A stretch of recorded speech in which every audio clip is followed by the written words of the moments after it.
माशाअल्लाह, ये मुकालमा है। मुझे भी एक मुकालमा याद आ रहा है, सुनिएगा। जो सुनाई है 3 मिनट लूंगा, कोशिश करूंगा 2 मिनट में निपट जाऊं। मेरे मोहतरम बुजुर्ग दोस्तों, हंसी तो बड़ी तेज आई और बड़े मजे से हम भी हंसे और आप भी हंसे। वक्त ऐसा आएगा कि आपके घर में जनाजा रखा हुआ होगा लेकिन कोई जनाजा पढ़ने वाला ना होगा। वक्त ऐसा आएगा आप दुनिया से रुपोश हो जाएंगे लेकिन कुरान पढ़ने वाला नहीं होगा, किसी और का सहारा लेना पड़ेगा। मेरे मोहतरम बुजुर्गों दोस्तों, मैं आपको बताता चलूं, खामोश हो जाए बच्चे, गौर से सुनो, शायद कुछ काम आ जाए। मेरे मोहतरम बुजुर्गों दोस्तों, अभी बच्चे मुकालमा कर रहे थे और किसी ने कलमा गलत पढ़ दिया और किसी ने सही पढ़ दिया। हालांकि ये मजाक आपको लग रहा होगा लेकिन ये मजाक नहीं, ये हकीकत है। आज हमारा गांव, हमारा मोहल्ला इसी में मुलव्विस होता जा रहा है। मेरे मोहतरम बुजुर्गों दोस्तों, बादशाह जाहिलियत के अंदर एक बड़ा बादशाह हुआ करता था और उस बादशाह के बादशाही में वो अपने बादशाहत के अंदर बहुत सारे जमीन जायदाद को इकट्ठा कर लिया। लेकिन मेरे मोहतरम बुजुर्गों दोस्तों, जब वो दुनिया से रुपोश हो गए, वफात पा गए, बड़े बड़े वजीर आला के बेटे बड़े बड़े बन गए और वालिद मोहतरम इंतकाल नहीं हुए। मैं अपने आप को आंखों देखा हाल बता रहा हूँ। मैं गांव का नाम तो नहीं बताऊंगा, उसके लिए मैं माजरत चाहूंगा।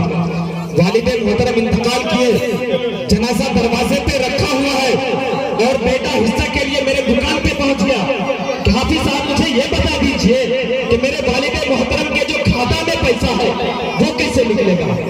दूसरा बेटा पहुंच गया, हाफिज साहब मैं ऑनलाइन का काम करता हूँ, अल्लाह का शुक्र है 8 साल का महारत है उसमें। वो दूसरा बेटा पहुंचता है 10 मिनट के बाद, वो रास्ते से गुजर रहा है, देखा एक बेटा दुकान पे वो नहीं आया, इसको निकलने दिया।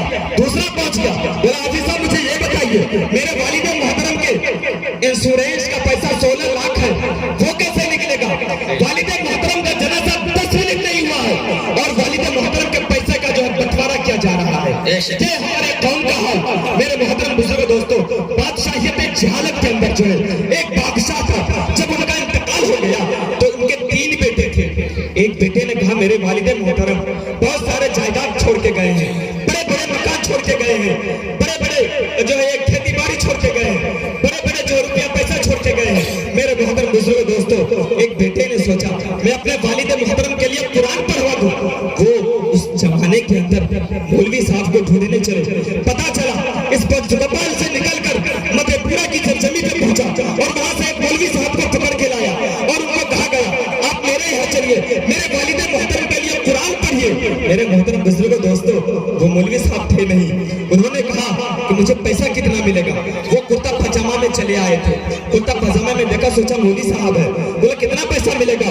उस जमाने में उन्हें कहा गया कि आपको 1000 रुपया मिलेगा।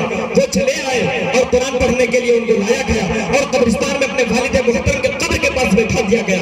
बोला आप कुरान पढ़ दिए मेरे वालिद मोहतरम के हक में, ताकि इनके जो है हिसाब किताब में कुछ कमी हो जाए। मेरे मोहतरम बुजुर्गों दोस्तों, वो शख्स कुरान लेके बैठ गया, पढ़ना नहीं जानता था और वहां पे बैठ के उसी जगह पे उसी कब्र के पास कहने लगा या अल्लाह मैं कुछ नहीं जानता, या अल्लाह मैं कुछ नहीं जानता। दूसरे बेटे ने कहा छोटे भाई हाफिज कुरान को ले आया, वालिद मोहतरम के शान में कुरान को पढ़वाया जा रहा है, मेरी बेइज्जती हो जाएगी। मंझले भाई भी झुक गए, एक वैसे ही हाफिज को पकड़ के लाए, वो भी कब्रिस्तान में पहुंचा दिया। एक हाफिज साहब पहले से ही पढ़ रहे थे, दूसरे ने पहुंच गया, अब पहले वाले का हालत खराब, अब क्या होगा, मैं तो कुछ नहीं जानता हूँ, दूसरे का भी हालत खराब है तो मैं तो भी कुछ नहीं जानता। मेरे मोहतरम बुजुर्गों दोस्तों, जब ये पहुंचे तो पहले ने कहा कि भैया पहले आप शुरू कीजिए। इन्होंने कहा नहीं पहले से आप पढ़ रहे, पहले आप पढ़िए। वो कुरान खोले, फिर से कहना शुरू कर दिए या अल्लाह मैं कुछ नहीं जानता। दूसरे ने कहा जैसा तू वैसा, जैसा तू वैसा। मेरे मोहतरम बुजुर्गों दोस्तों, तीसरे का नंबर आया, तीसरे भाई भी पता चला यहाँ से निकला, भागलपुर के सरजमी पे अपने कदम को रखा और वहां से भी मेरे जैसा एक मौलवी साहब को उठा के लाया और उन्होंने भी पढ़ना शुरू किया। पता चला पहले के पास वही हालत, या अल्लाह मैं कुछ नहीं जानता।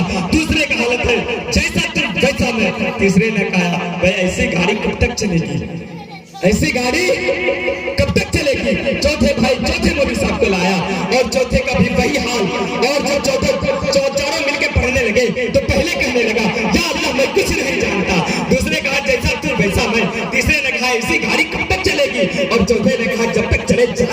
मरवा पूरी। ये हालत है हमारे पास, ये जिम्मेदारी है हमारी, ये हालत है हमारी कि वालिदा मोहतरम चले गए, कुरान पढ़ने वाला घर में नहीं है। वालिदा चली गई, कुरान पढ़ने वाला घर में नहीं है। मेरे मोहतरम बुजुर्ग दोस्तों, 500 रुपया फीस हिंदी इंग्लिश पढ़ाने में देंगे, लेकिन मौलवी साहब को 200 रुपया फीस देने में पेट में दर्द होने लगता है।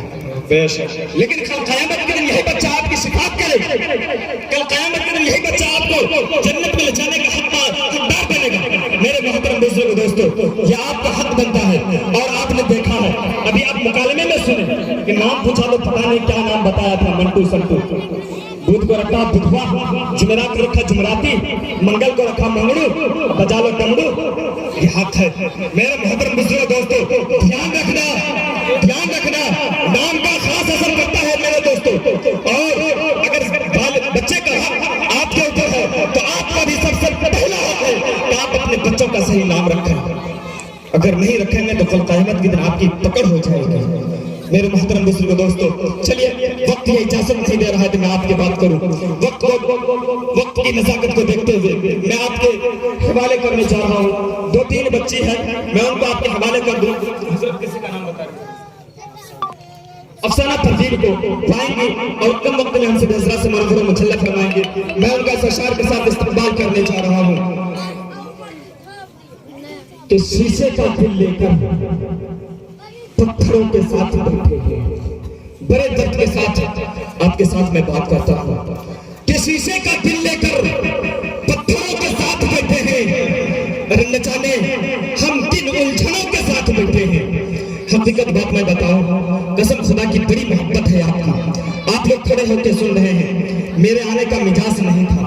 ये हमारे रहमतुल्लाह भाई का देन है और हाफिज हाशिम साहब का देन है कि उन्होंने यहाँ तक खींच लाया। मेरी गाड़ी खराब हो गई, स्टार्ट नहीं होने लगा। मैंने कहा हज़रत मेरा काम तमाम है, यहाँ से गाड़ी भेज देनी, आना है। आपको लोग सुनने के लिए बैठे हैं, तो मैं सोचा कि चला ही जाता हूँ। मेरे पैर में दर्द है, मोच आया हुआ है, उसके बाद भी आपके बीच आया। और वादा कीजिए इंशाअल्लाह इस पूरा प्रोग्राम के आखिर तक रहेंगे इंशाअल्लाह। एक मरतबा हाथ उठा के बोल दीजिए ताकि मुझे यकीन हो जाए कि इस लंगड़े पैर पे भी कुछ करने आया हूँ। कि शीशे का दिल लेकर अरे पत्थरों के साथ बैठे हैं, न जाने किन उलझनों के साथ बैठे हैं। कि शीशे का दिल लेकर पत्थरों के साथ बैठे हैं, न जाने हम किन उलझनों के साथ बैठे हैं। अरे थोड़ी देर इस प्रोग्राम को और चलने दो, कि थोड़ी देर इस प्रोग्राम को और चलने दो। न जाने बड़े मुद्दतों के बाद बल सुखपाल वाले के साथ बैठे। सुभान अल्लाह।